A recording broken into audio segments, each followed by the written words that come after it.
धूळ प्रत्येक गावामध्ये जाणार, प्रत्येक गावात ठिकठिकाणी मी बसवलेलं माझी पाळी बसणार,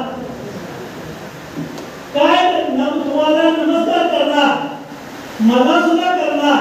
तर हा प्रयोग स्वखर्चाने माझ्या खर्चानं एक आमच्या राधानगरी तालुक्याचा आमदार म्हणून लावला. कुणाच्या प्रेशेनं नाही, कुणाच्या समजा आलो नाही आहे आणि आतापर्यंत गेलो नाही.